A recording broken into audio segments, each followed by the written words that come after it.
Hello and welcome to the Choralosophy Podcast. This is episode 117, Finding My Voice with Benedict Sheehan. In this episode, I have a chat with Grammy-nominated conductor and composer Benedict Sheehan of the St. Tikhon Monastery Choir. This passionate conversation begins with Benedict's advocacy for people like himself who stutter. As you will hear, it is important that we remember that everyone has something to say. We need only to listen. We then discuss the ways that Grammy nominations changed his routine, his love of the Orthodox Church music tradition, and how it has shaped his sound aesthetic. Finally, we will approach the concept of the composer's voice and the importance of a frame of reference from which to approach the music. So stay tuned to hear this awesome conversation and the next edition of the Choralosophy Oxford series.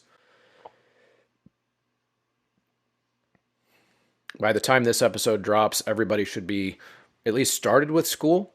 So I'm going to suggest that if you have not yet gotten your kids signed up for their Sight Reading Factory memberships individually, now is the time. As you know from some of my episodes on literacy, one of the things that we do that's still a little bit unique out there in high school music ed is requiring each student to take part of their final exam as an individual sight singing evaluation. If you want to see how we do that, you can go back to episode 69.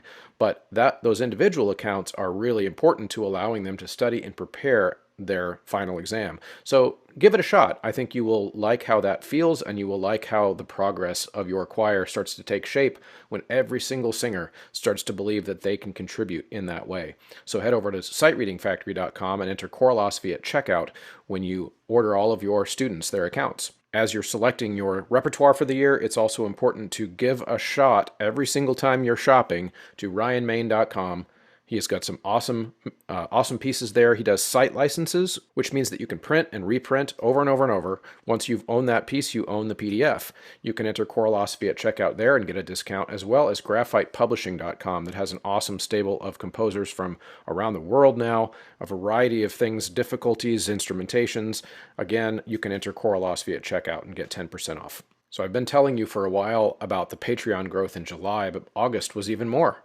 It's just crazy. We are about to crack 150 over there, which that means 150 subscribers who not only listen to this show, which is free, by the way, but they're also willing to chip in $3 a month or more over there to get some extra content, but also to help underwrite the cost of the show. The producer-level sponsors at Patreon are Brannigan Lawrence, Chandler Smith, Venture Studios, John Warner, Ulrika Igrain Munoz Alarcon, Angie Schilling, David Kowalczyk, James Mock, Jared Hendricks, Jeff Wall, Kyle Peterson, Michael Herron, Nathan Hines, Ryan Main, and Stephen Kathy Kakachik.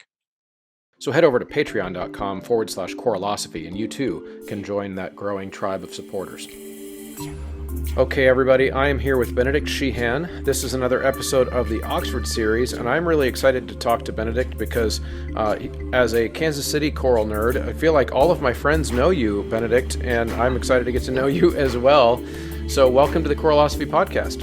It's great to be here. It's great to see you again. You know, I was just saying we met a few years ago, and then this big pandemic appeared and in you know on the radar, and then our paths didn't get to cross again. I think we met in 2018, and so I'm really glad to have a chance to reconnect with you. And I've known about your podcast for some time, and it's really great to be here. It's great to be on it.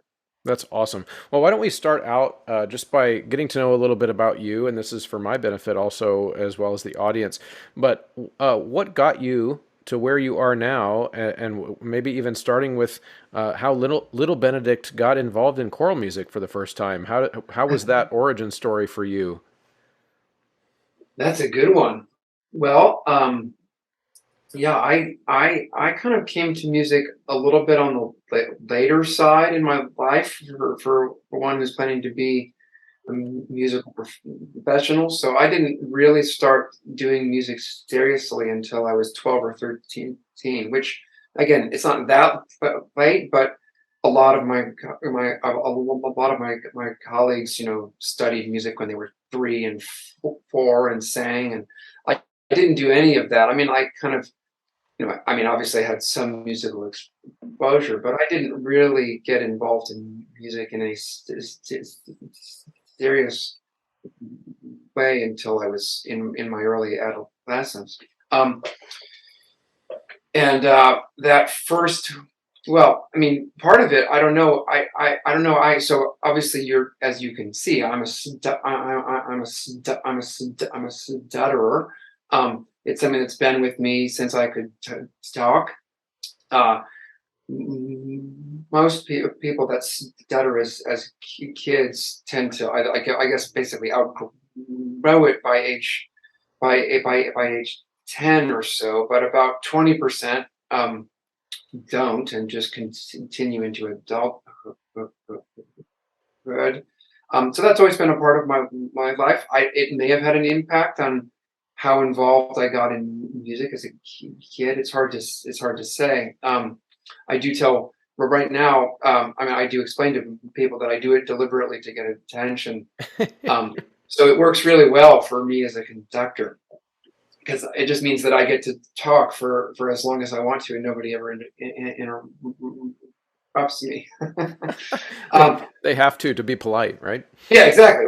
Right. It's they like have so I can hold the floor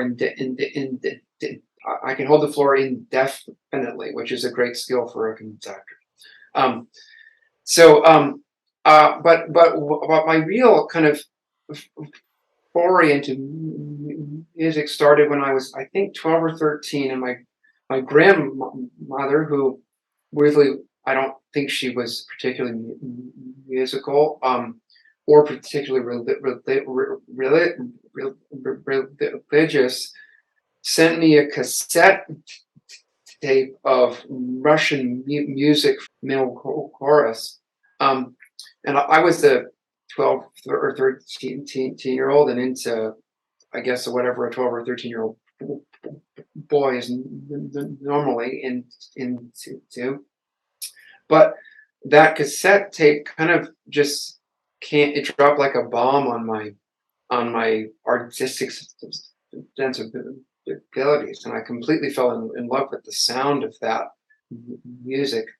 And that, I think, kind of that really sparked an interest for me in being more serious about music. I started singing in my church choir very badly. I had no idea what I was doing at the time, and my I'm grateful to everybody who tolerated my efforts. I mean, a 12-year-old boy it has a hard time being able to sing in many instances. Anyway, your voice is in flux, and um, and without a really strong musical background up to that point, I had a long way to go. But I learned, and when I was after my first year of high school, I'd gotten into music seriously enough that I actually uh, I asked my parents that I would switch to be homeschooled in order to allow me to do music more intensively. So I did that from grade 10 to grade 12, and I took every musical opportunity that I could. My dad taught at Dartmouth at the time, and so I started to take classes in the Dartmouth music department because I was the son of a faculty, and I started singing in the choirs, and I started conducting my own church choir at the time. After I could drive, I went and started to work individually with Vladimir Morrison, who is the head of Musica Russica. So he was actually an early private tutor for me and taught me all things church music related, in the Eastern or in the Eastern Orthodox tradition that I was a part of. So that was kind of what sparked my interest. And I went to Westminster as an undergrad, which was really great. I had a wonderful experience there. I met my wife at that time, or well, she became my wife, and we've then with a lot of ups and down and ups and downs and bends in the road, we've kind of tried to build a musical career to get together from that point. Wow. That's wonderful. That's amazing. Now, is the Orthodox music then, was that just, is that, does that go back as far as you can remember? Is that your religious background? Or is it just a music taste that you really enjoyed? It is it is my religious background. I'm the child of adult con, con of adult converts to Eastern Orthodoxy. Oh, okay. So my dad became Orthodox when I was 5, and I joined the church. Basically, my I was given the option to either go to church with my dad or stay home with my mom, who was not interested at the time. And so I said, "Hey, well, I guess I'll go to church." And then my mom converted on her own a few years after that. Um, Okay. so I yes, it is in that sense my religious background. I'm still a member of the Orthodox Church. I work for Saint Tikhon's Monastery and Seminary, which is an institution of the Orthodox Church in America, or the OCA, and so it's still a huge part of kind of what I do. But what I would say is that it's hard to say, when you're 12 or 13 and you have some religious tradition that you're a part of. You have to at some point around that time, you have to decide if you're going to make it something that belongs to you, like make it your own. Um, so a big part of my deciding to make it my own was kind of the falling in love with the music. Uh-huh. And to be perfectly honest, it's the music that still is kind of the life the blood of my connections to the church. Yeah. Yeah, that's amazing. I have a question too, if it's okay. You had mentioned before that that with the stutter that you have, the speech impediment, Yeah. and you were and you're a conductor and a singer and a musician. Did as you were growing up, did the impediment ever affect your singing, or was it like almost a reprieve to sing? That's a good thing. Yeah, I'm glad you asked that. Um I I think for a lot of people that stutter, they don't stutter when they sing. Um, it's not really clearly understood, like, why, Right. except that it does something to interrupt the speech auditory feedback loop, and when you interrupt that, it can eliminate stuttering for some people. If I say for some, if I sing completely on my own, and so the onus is on me to make sound, I might still stutter. I might still have a block. But if I sing with others, it won't occur at all. That again is a strange thing. It's not clearly understood why. Um, and it's hard because stuttering is not really now seen as much as an illness as it is just a speech difference. Stuttering has certainly, I mean, it certainly affects my ability to sing as as a soloist. So that's not a thing that I usually do. I sing a lot. I mean, I sing for a living, kind of as part of my job. But I almost always sing with others. And in that Mm. instance, it's never Interesting. been an Interesting. obstacle. Yeah.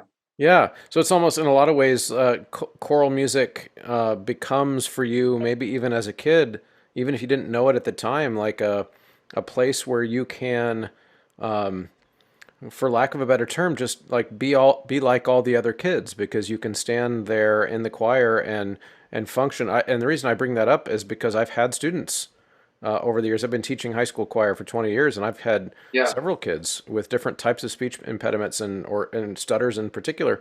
And Yeah. they start singing, and it goes away. And it's a Right. fascinating thing. Pretty interesting, isn't it? Yeah. Yeah, and Yeah. again, it's not well understood why that occurs. There are certainly theories, but it's not um it's not been ever been decisively explained.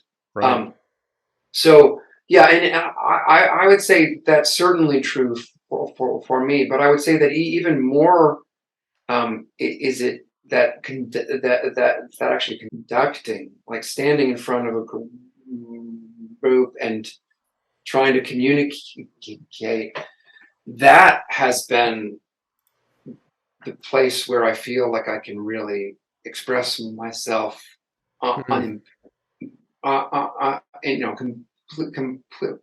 completely unimpeded. Um, so I've definitely found that as a refuge and as a place where I can just be free and be as articulate as I want to be without having to talk. I mean, I like to talk. I'm not afraid to. The best the best speech therapy I ever got, and I did all kinds, was to basically say, like, don't let it stop me, and don't allow it to be, don't let it be an obstacle. Um, don't allow it to change what I want to do or what I want to say. Yeah. And And here you are on a podcast. yeah, exactly. And it's like for some setters, it's like their worst nightmare. But because a lot of us, we tend to stay in the background, and for many of my friends and colleagues, I'm the only adult stutterer they've ever met. But there's actually about 2% of the human population are adult stutterers. So there's a lot of us, but we tend to stay in the background. We tend to be afraid to talk to others. We're afraid of being laughed at, of being judged, of being thought as like somehow mentally ill or um, uh, so a big part of what's happening now within the stuttering kind of treatment community is actually, rather than thinking of it as treating a disease, as I said, but basically to start to advocate for greater understanding, greater awareness, greater tolerance on the part of the listener, and attempt to destigmatize it. Yeah, that's So I, amazing. I kind of have found myself kind of involuntarily being in the role of saying, like, hey guys, there's actually a lot of stutterers out there. They're all afraid to talk to you. How about you let us know that it's all right, that it's okay. Yeah. Well, that is really great, and well, so let's just get out of the way. Benedict, it's okay. I want you to, I want you to share. Appreciate Yeah, that's it. great. In fact, okay, so let's move into Saint Tikhon a little bit. Would Sure. you talk to us a little bit about the institution, and then how the choir came about that you currently work with? What's that story? If your school or church are in the market for staging products like risers, shelves, podiums, movable platforms, all of the things that you need to set your choir up for success, I would like to strongly urge you to check out StageRight. StageRight's products are sturdy, they're durable, they're easy to use. I have personal experience with the acoustical shelves and some of the platforms that they have at StageRight, and I can tell you, compared to some of the more expensive competitors, they are a really great option to fit inside of a tight school budget, but also to give you the durability and usability that you need. So check out StageRight at stageright.com. Yes. So Tikhon's Monastery is part of the Orthodox Church in America. It's the oldest Orthodox monastery in North America. um, Okay. founded in 1905 by then his name was Bishop Tikhon. He had come to America from Russia to administer the Orthodox parishes in the U.S. and Canada. Then he later became Patriarch of Moscow, uh, right at the time of the Bolshevik Revolution.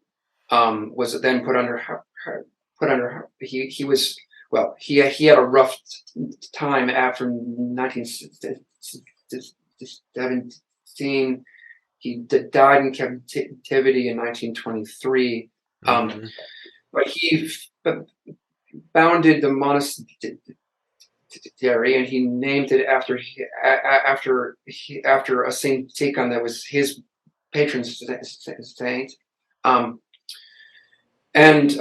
so it has been an continuously operating monastery from that time, having services every single day for the last 100 and whatever, 17 years.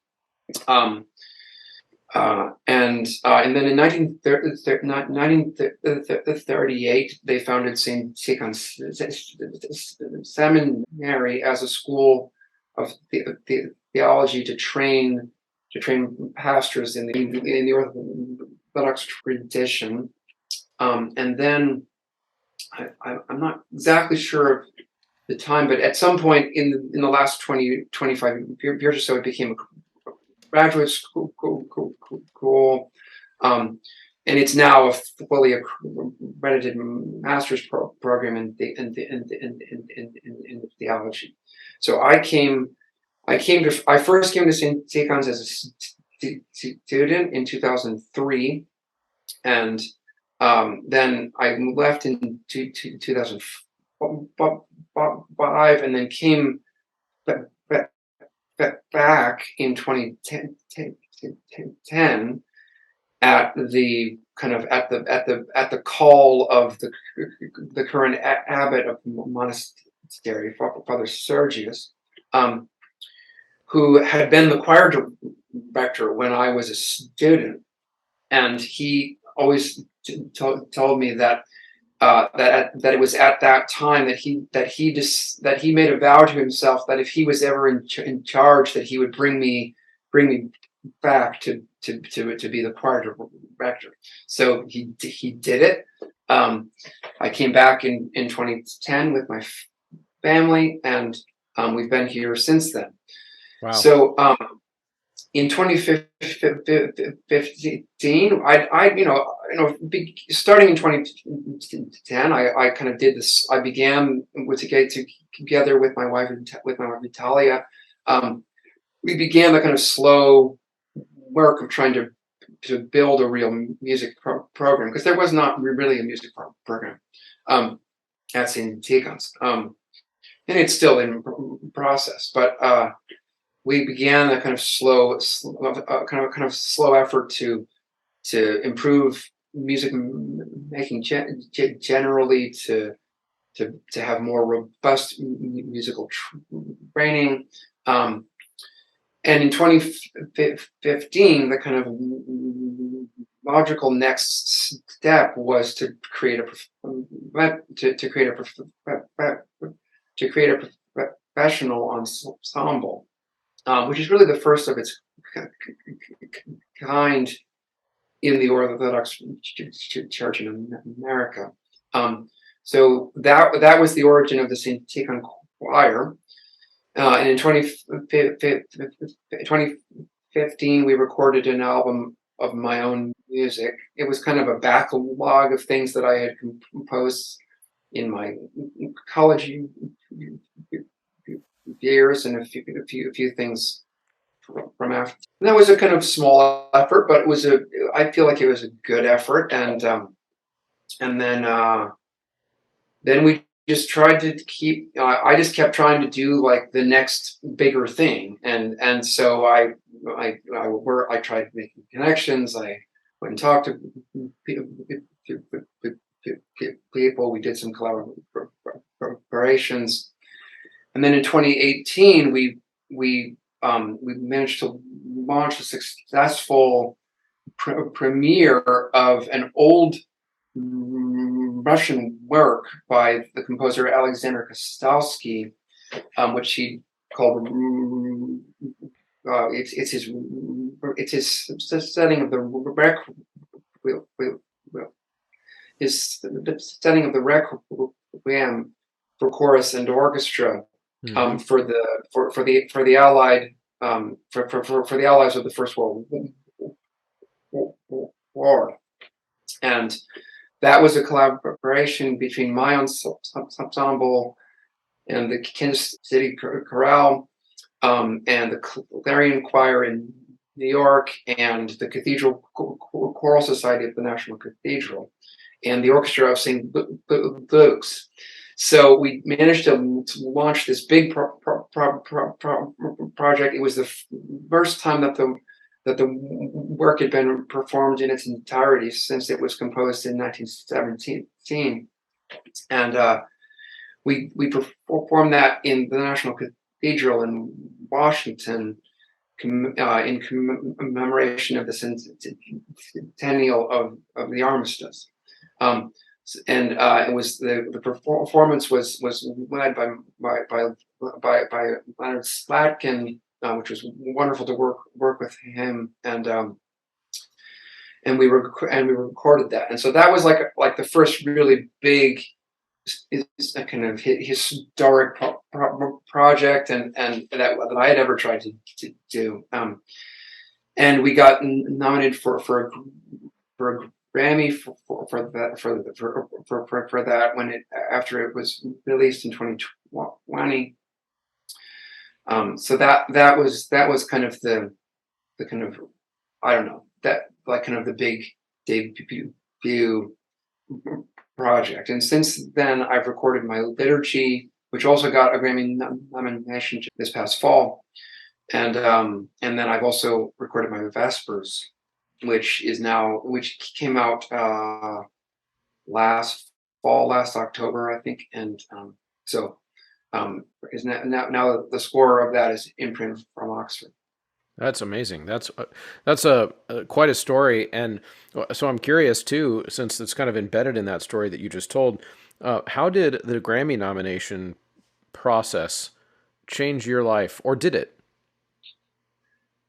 That's interesting. It did and it didn't. I mean, the strange thing about a Grammy is that it really, like, as it can't really be an it can't be an artistic goal, because you have no control over the outcome, and it's also it's given for work that you did like 2 years ago. So you have to have long since moved beyond that. Right. So if that's kind of your end goal, then you're going to have to sit around for a long time to see if you've achieved it, and in the end, you have no control over it. So in that sense, I've tried to not really allow it to have too much of an impact on the work I actually do from day to day. But on the other side of it, I mean, it's a thing everybody seems to know about, and it's a word you can say, and Hmm. so in that regard, it's a great thing. It's really a huge honor, and it has the impact of, like, you all of a sudden you put that word on the work you do, and everybody just assumes that they should pay more attention. So I like that. I mean, that's helpful. And it also, in some ways, it makes it easier to fundraise, um, which is a huge part of what I have to do. Every project I do, I have to go and find funding for. So Hmm. um, that's certainly a helpful just thing. It's not a thing you have to explain. You just say, this is it. Grammy nominated, and then it just makes it easier for. Checkbooks just open up. I mean, they don't. In the end, they don't actually really open up anymore. It's still about building connections and trying to do work that other people feel is important to them, and find people that have values in common with me. But it still is a helpful thing, kind of to break the ice in some instances. Yeah, I wish you would tell that story to one of our donors for our pro group here in Kansas City, because I had this. She's no longer a donor, so I'm going to go ahead and tell this story. But part of it is because I made the tragic mistake of telling her that the record label that we work with, this is back in 2016 when we recorded our last album, and I made the mistake of telling her that the record label has grown in the last few years since we've started working with them, and they are now Grammy eligible, which, as you probably know, just means they're distributed in enough places Right. where they That you check the can enter it. box, right? Yeah. That's all I Right. said. I said That's all you said. because she had helped us No. pay for that album, but she heard Chris just promised me that this next CD is going to win a Grammy. Grammy. And I had never claimed Oh, that. And then after oh. sent us the check, she got so mad that I wasn't doing more to win a Grammy. And I was like, So, "What are you Chris, I'm talking about?" sorry. And I'm she so got so sorry. mad. She was like dropping f Yeah. bombs in my emails, and Oh, jeez. it was bad. Ugh. So Yeah, my no, I mean, I try to be really careful about that too. I mean, because you have no control, and in some, I mean, yeah, it's just so I try to be careful because it can also just make the whole, as you described, it can make the whole kind of work of trying to make music get really kind of strange and bizarre. Um, so I mean, I'll put it in my bio all day long, but I won't actually talk about it when I actually like am speaking to a possible donor. I just hope, like, if they want to look me up, they can. That's great. yeah, Um, but yeah, because it's exactly the kind of thing you just described, which is like you might get somebody who thinks that they're buying a gold statue, and like, no, that's not. You right. can't.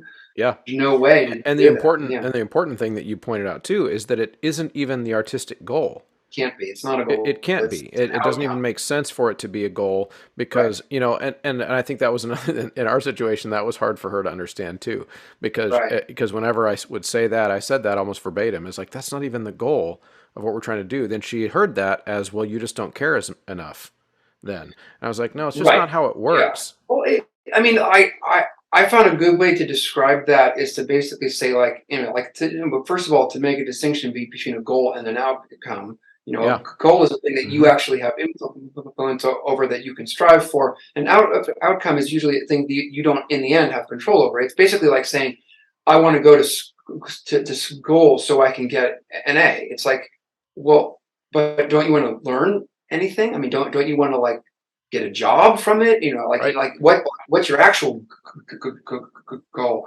So really, a Grammy is like getting an A on a test. Like, it's a sign that you did do hard work and you're recognized for the work you did. That's a great thing. But that's not why I did the work, Right. Yeah. So right? important. So yeah, yeah, Yep. Yep. Yeah, that's awesome. And so, I think we'll have time in a minute to get into some of the future projects of the choir, but I want to make sure we also carve out some time to talk about your composing. You did mention a few of your works and some things published by Oxford, yeah. and all of that. But would you say that most of your compositional fire that is kind of lit inside of you is built within this kind of Orthodox liturgical world, or do you dabble outside of, or do you think of yourself as a liturgical composer? How do you describe yourself in that way, or do you? I would say, to answer the first thing, I would say certainly it's something that has inspired me and informed my kind of musical aesthetic as a composer. But in no way do I see it as limiting or containing the whole scope of what I want to do or what I have done. I guess in terms of what I have done, I mean, certainly if you look at my CV, you know, it's like it's very specific and focused on a lot of things connected with the Orthodox Church. Mm-hmm. But that's more that in some ways is more just a product of the fact that this is what I've been asked to do and what I have in this past, you know, decade or so gotten paid to do. So I have increasingly now tried to basically find opportunities where I get asked to do other things as too. I don't see myself primarily as a liturgical composer. I've certainly done a lot of composing for the liturgy. I love what liturgical music can be and what it can do. I love the way that it can connect with people. I love the way that it creates a context for the choral art, Mm-hmm. where there's a sense of like you know what it's there for. You have a sense of what it's trying to do. It's not in a it's not just in it's not just music in the abstract. So I like that. I'm increasingly interested to find other contexts and to use music to kind of establish different kinds of context. So over the past few years, I've been really drawn to the way that music can connect to narrative, Mm-hmm. um, and that's what characterizes my piece of Christmas Carol, which is just out a week or two ago from Oxford. And I'm very excited about that. It's going to be performed 5 times in Kansas City this December by the chorale. Um, Okay. so the audiences down there will get a chance to experience that. And so that's a piece. It really isn't anything to do with the Orthodox liturgy. You know, it's the Dickens story with 10 traditional Christmas carols arranged by me that are worked into the narrative, and then choral underscoring between them. So there's music under the narrative, and you flow from one carol into the narrative, and then out into another carol, and it becomes this whole dramatic kind of a tapestry. Mm-hmm. But what I would say though is that this this kind of interplay between music and the spoken word and and and the way that these things can work together to create a larger experience, that's certainly informed by the way Orthodox services are done. It's this kind of continuous, seamless at least ideally, Mm-hmm. kind of musical rhetorical um, act. I don't know. I'm not even sure what word to use, but it's like a single act where and the group that commissioned it, Skylark, they actually are planning to incorporate a visual component when they relaunch the piece in December. At least that's what I think they've said. They are planning to. I'm not sure the time frame, but the idea of choral music and the spoken word and visual art, well, it starts sounding a lot like an Orthodox service. Okay. So I would say that that definitely informs the way I approach just the act of music. But I also, but I, it's not, but I don't see that as you, I mean, as I think I'm explaining it, like I don't see this as a bounded phenomenon. Yeah. I see a much more, a much bigger thing, a much more all encompassing thing, a thing that is not defined by kind of specific dogmatic or ideological boundaries. Okay. Yeah, that makes sense. I'm glad you said that, because I think that's ultimately what, and it's okay. It's normal and completely predictable is the wrong word, because that makes it sound like bad. But it's normal, I guess I should say, for a composer to have a sonic language that they kind of live in. Yeah. It'd be like asking Eric Whitacre if he's going to only write ninths in his songs.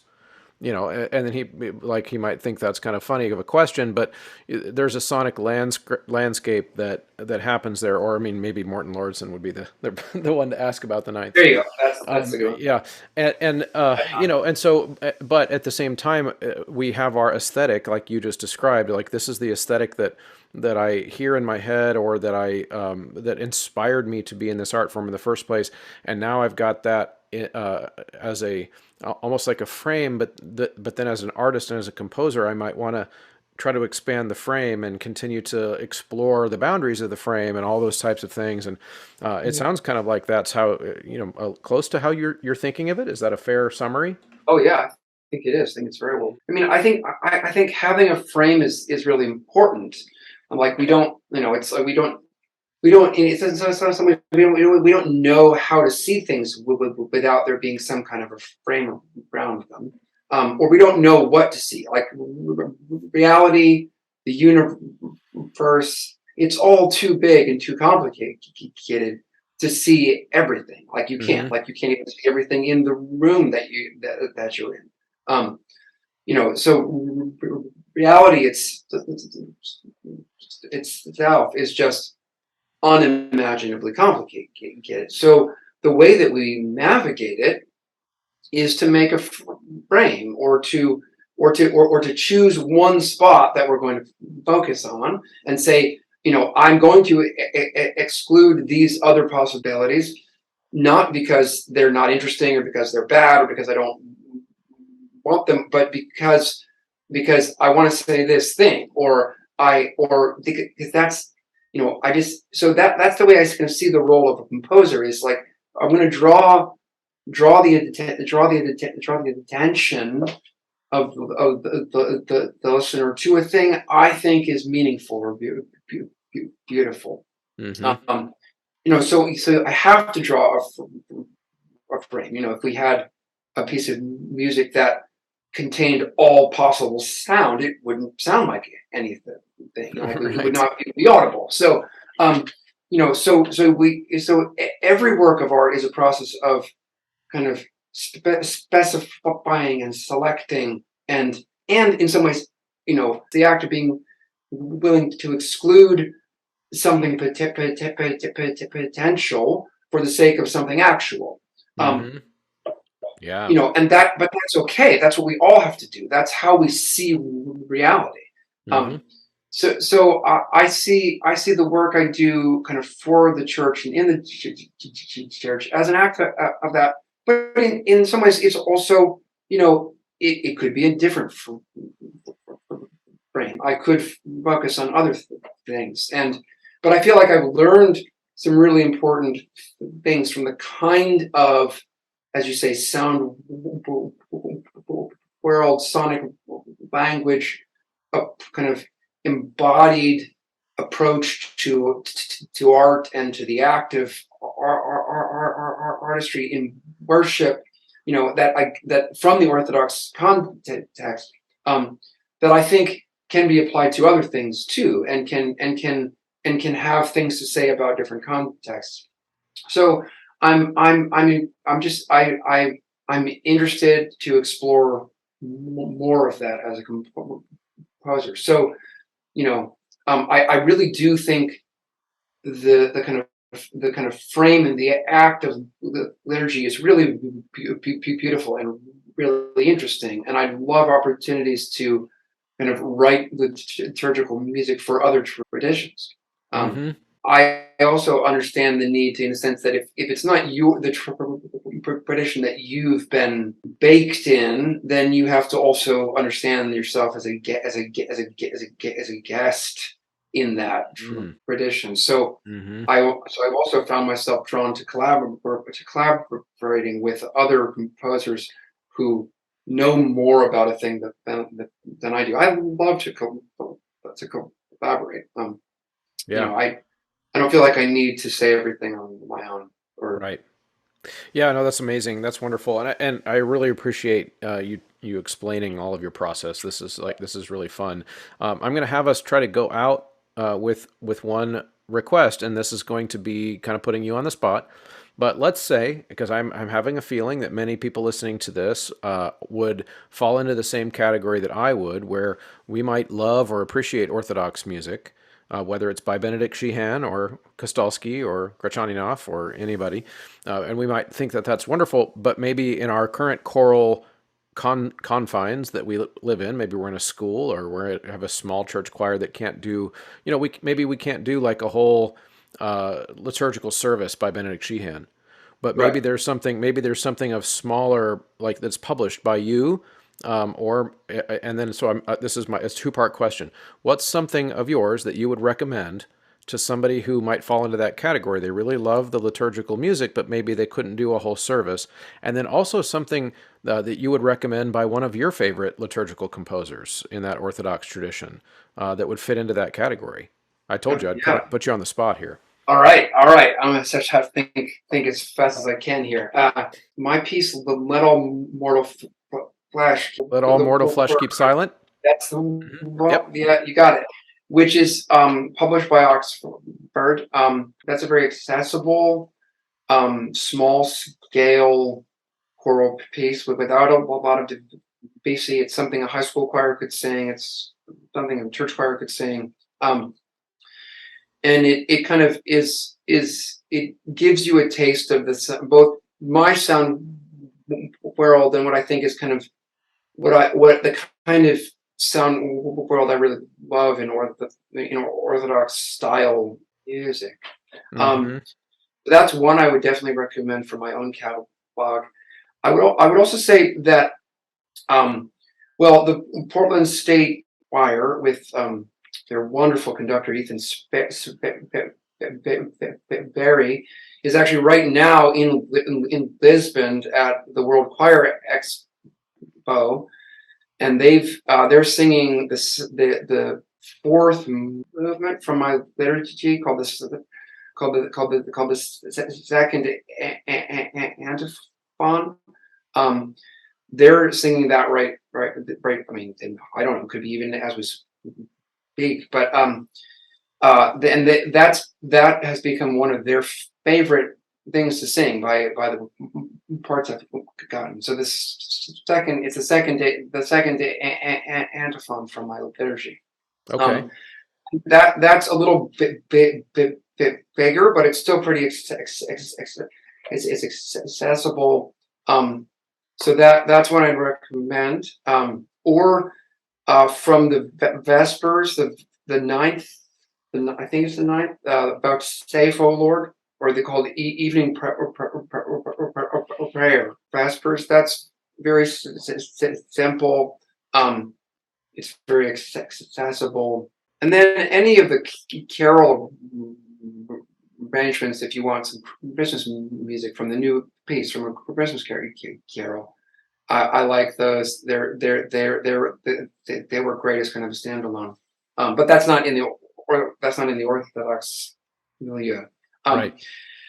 so other pieces by other composers. Like even some of your heroes, maybe some of the pieces that inspired you, those types of things. Yeah, I mean, I think for a lot of American choirs, trying to sing in Church Slavonic is a major obstacle. Yeah. Um, so I think one of the difficulties that we're in is that there's a lot of great music, and people, they just feel like they can't get over the language barrier. Or, the problem too of looking at the current, kind of world political climate, it might feel like kind of a little bit off Hmm. singing Russian music right now. I understand that. Although I do think we should still sing Russian music. There's great art there that doesn't have anything to do with the kind of insanity that we're seeing right now. Right. I mean, Um, those artists are dead. they're dead. They're like, yeah, or they were totally opposed to this kind of an outlook on the world, and that Right. we're that we're being exposed to. Yep. I think that's true for a lot of us in the Orthodox Church in America. We're kind of like, this is not us. We are not part of this. Right. um, It's almost so like maybe it's not a good idea to paint people with broad brushes and maybe not. yeah, yeah. Yeah, Hmm. yeah. That I would appreciate a kind of some nuance. Yeah, but there are some really wonderful composers right now that are working in English. My friend and colleague Kurt Kurt Sander has written some beautiful music in English that really is also part of the liturgical tradition. He wrote a liturgy, and he has some standalone works that are published by Musica Rusica. There are some really wonderful choral composers from the American Greek tradition, uh, that are not well known, because everybody, like, they sing Rachmaninoff, they sing Tchaikovsky, like we all know that it's beautiful music. It should be sung regularly. I'm a big fan. The Rachmaninoff Vigil has had a huge impact on me. Um, I know, there's a lot more to the great Russian choral works beyond Rachmaninoff. There's Kostalsky, there's Rachmaninoff, Pavel Chesnikov. Yep. Um, but there are some in the Greek tradition that are not well known, and there's a really beautiful music. There's the music by his last name is Zes, Zes, and Michael Adamis, that are beautiful, beautiful, large scale choral works.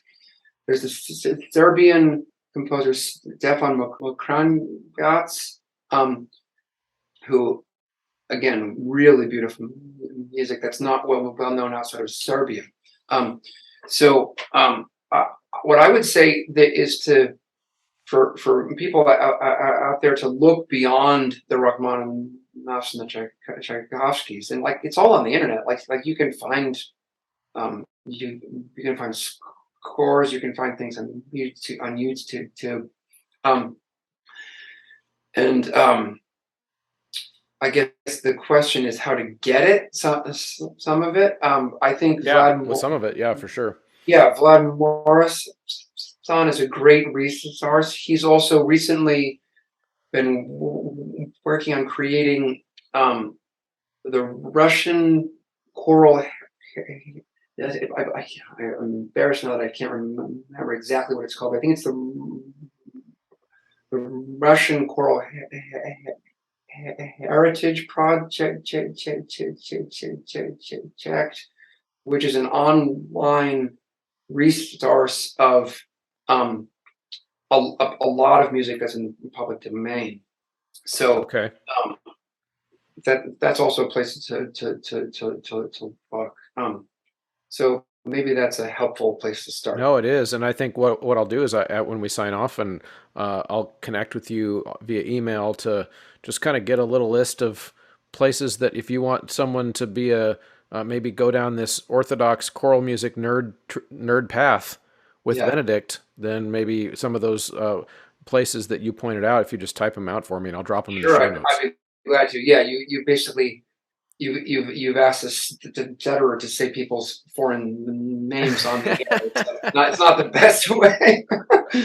Yeah, give them their shout out that you want to give them, and I'll do it. Yeah, exactly. Yeah, no, that's great. No, Benedict, this has been really fun, and I think and really illuminating too, just to kind of hear you process through your love for the music that you do and the choir that you direct. And of course, if anyone out there has not listened to recordings of the St. Tikhon Choir, I mean, it is really truly special and remarkable. So I highly encourage that. So Benedict, thank you for joining me for this last hour. It's been great to talk to you, Chris, and I really enjoyed this. I appreciate the vote of confidence, and I really appreciate the work that you do to not only bring beautiful choral music into the world, but to create a platform for the rest of us. So it means a lot that you've had me on this, and I look forward to speaking more. All right. Thank you so much. Thank you, as always, for sticking around to the end of an episode. I appreciate those of you who make it this far in. It means you're involved and invested in the conversation. So if you are, help us out in any way you possibly can to continue to build the platform and the conversation. I need your help, and that means using that Choralosophy checkout code. Anytime you go to mymusicfolders.com, Sight Reading Factory, Ryan Main, graphitepublishing.com, it also means going to Patreon, subscribing there. It means commenting, liking, sharing episodes, leaving ratings on podcasts app. These are all very helpful and important ways to help the show thrive and continue into posterity. What if someday I could retire from this show and pass it on to someone else? That would be an amazing thing. So I appreciate it. Thank you very much. We'll see you next time.